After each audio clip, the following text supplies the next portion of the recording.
Good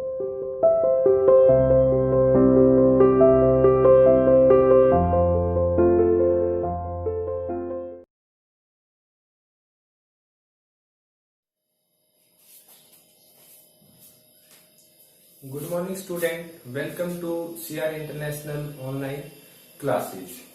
Today we discuss the people engage in tertiary activities कि तृतीय क्रियाकलापों में संलग्न लोगों के बारे में, संलग्न में इंगेज लोगों के बारे में आज हम डिस्कस करते हैं।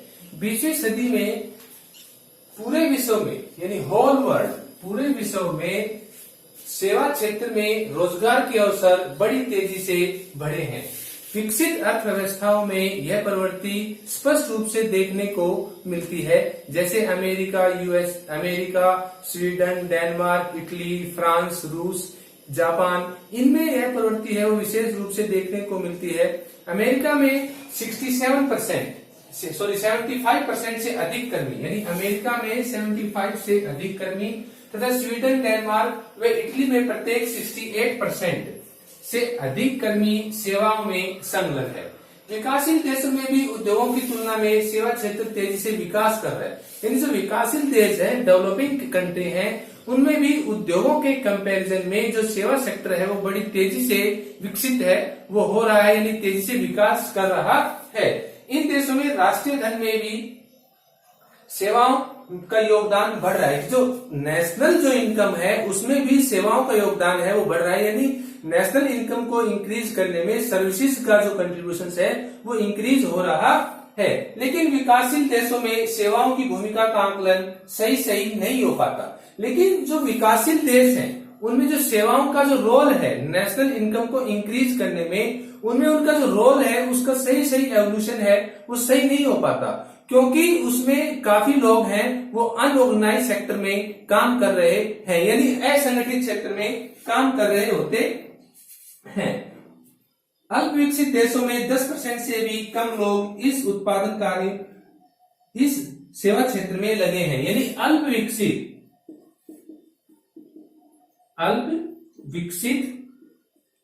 देशों में 10% से कम लोग इस कार्यों में लगे हुए हैं। अब नेक्स्ट आपका आता है इसमें कि सेवा खंड में रोजगार बढ़ने के कारण, कि क्या कारण है कि सेवा खंड में जो रोजगार के अवसर हैं वो तेजी से बढ़ रहे हैं। उसमें पहला आता है आपका प्रति व्यक्ति आय, फर्स्ट है, यानी सेवा क्षेत्र में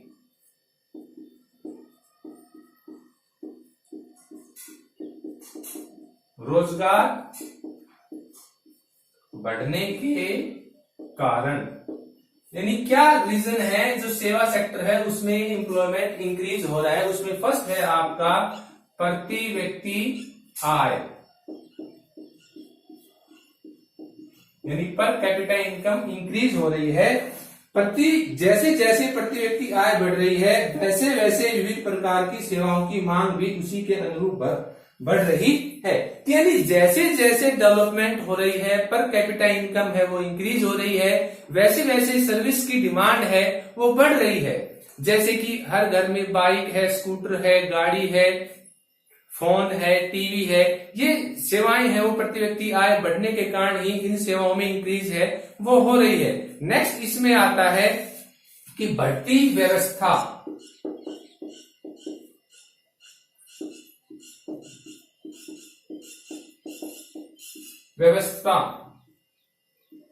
यानी बिजी, जैसे जैसे औद्योगिकरण होता जा रहा है लोग बिजी होते जा रहे हैं, यानी उनकी व्यवस्था है वो बढ़ती जा रही है समय न होने के कारण।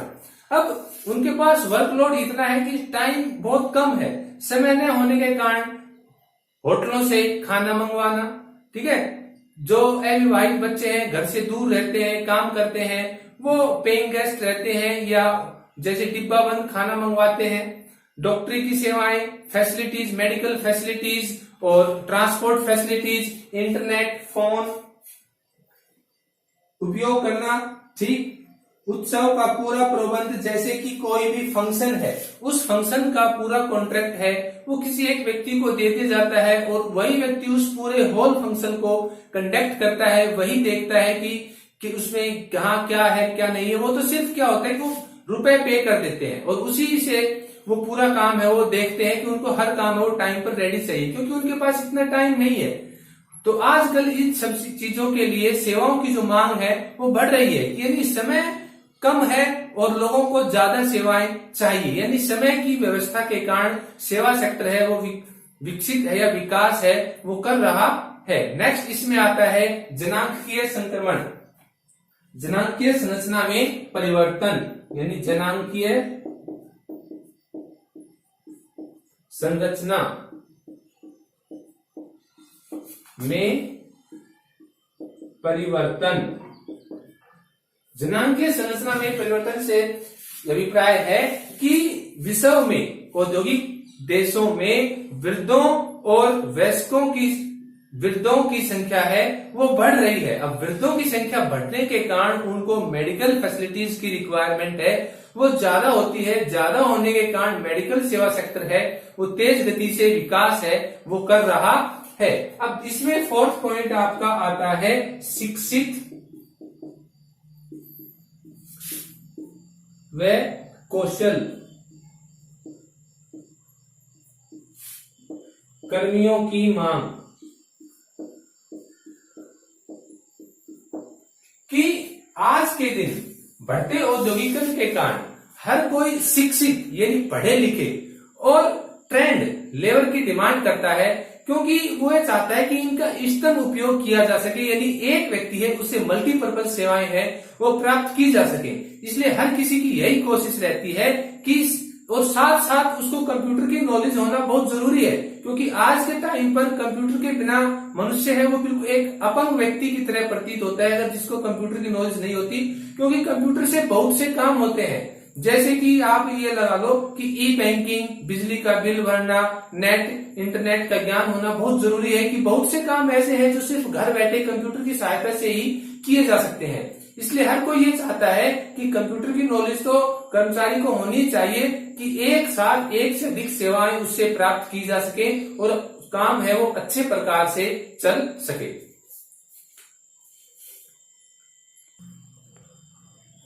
नेक्स्ट इसमें आता है अप्रत्यक्ष यानी इनडायरेक्ट प्रोडक्शंस में इन्वॉल्व कामगारों की मांग।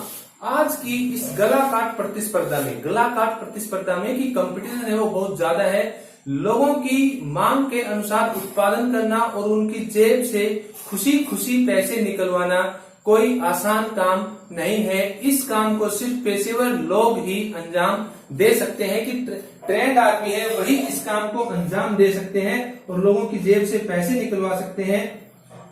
आज सभी बड़े औद्योगिक घरानों जैसे टाटा, इन्फोसिस, रिलायंस, बजाज व हीरो ग्रुप को ऐसे प्रशासन तंत्र की आवश्यकता होती है जो बाजार की नब्ज को पहचाने और उत्पादन और बिक्री के बारे में मुख्य फैसले ले सके। कि बाजार की नब्ज को पहचाने, कि बाजार की नब्ज को पहचानने से मतलब यहाँ पर यह है कि बाजार में किस चीज की डिमांड है, कि किस चीज की एक्सेस डिमांड है, उस चीज का प्रोडक्शन किया जाए और उसके जो मूल्य है वो प्रोडक्शन इस आधार पर किया जाए कि ऐसा उसका रेट है वो फिक्स किया जाए कि लोग उसको इजीली इस्तेमाल करें और जेब से पैसे निकालें। इस तरीके के काम को निपुण और पेशेवर लोग ही अंजाम दे सकते हैं, यानी ट्रेंड लोग ही इस काम को आसानी से कर सकते हैं। आम आदमी इस तरीके के काम को नहीं कर सकता। नेक्स्ट इसमें आता है सार्वजनिक क्षेत्र का आकार और भूमिका, यानी सेवा सेक्टर है वो लोगों को काफी रोजगार प्रदान करता है, काफी उसने सेवाओं में वृद्धि की है,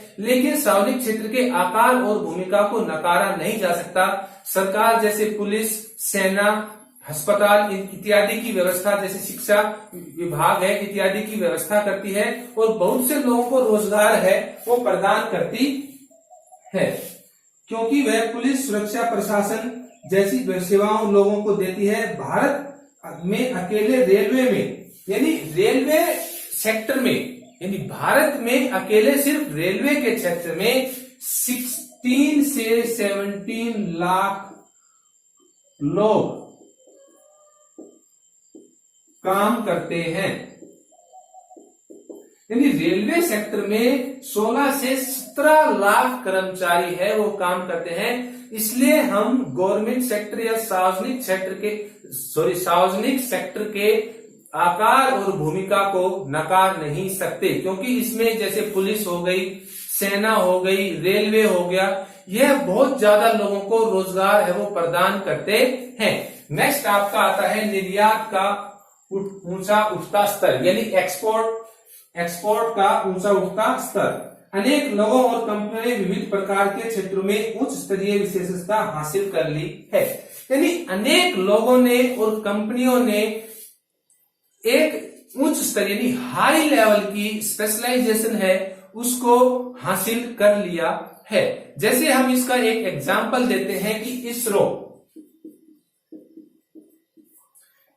इंडियन स्पेस रिसर्च ऑर्गेनाइजेशन, इसने अंतरिक्ष के क्षेत्र में काफी ख्याति प्राप्त की है और भारत इसमें बहुत तेज गति से आगे बढ़ता जा रहा है अंतरिक्ष की दुनिया में, क्योंकि इसरो ने क्या है कि ये सक्सेसफुली और कम पैसे में सैटेलाइट को अच्छे तरीके से अंतरिक्ष में लॉन्च कर देता है। इसी कारण की वजह से अमेरिका जैसे विकसित देश भी भारत से अपने सैटेलाइट्स को लॉन्च करवाना पसंद करते हैं, क्योंकि भारत इनको कम समय में ही लॉन्च कर देता है। दूसरा हम एग्जांपल लेंगे बुलेट ट्रेन का। भारत बहुत जल्द ही बुलेट ट्रेन चलाने जा रहा है, लेकिन इसके लिए भारत ने कॉन्ट्रैक्ट दिया है जापान को। जापान की टेक्निक खरीदी है जिसके ऊपर करोड़ों रुपए का जो डील हुई है भारत उसको पे करेगा। सिर्फ उन्होंने अपनी टेक्निक हमें दी है, रॉ मटेरियल सब कुछ हमारा होगा, कर्मचारी हमारे होंगे, वो सिर्फ हमें दिशा निर्देश और टेक्निक बताएंगे। तो इससे सेवा सेक्टर में काफी इंक्रीज है वो हुई है। दूसरा इसमें आता है जैसे ये देशी और विदेशी ग्राहकों को अपनी सेवाएं बेचकर भारी पैसा कमाते हैं। जैसे जापान है उसने दूसरे देश को जैसे हमें भारत को अपनी सेवाएं प्रदान की है और बहुत भारी पैसा है वो कमाया है। टीसीएस टाटा कंसल्टेंसी सर्विस, भारतीय रेलवे, इंफोसिस, एचसीएल जैसी कंपनियां तथा विशेषीकृत अस्पताल अपनी विशेषज्ञता का निर्यात करते हैं।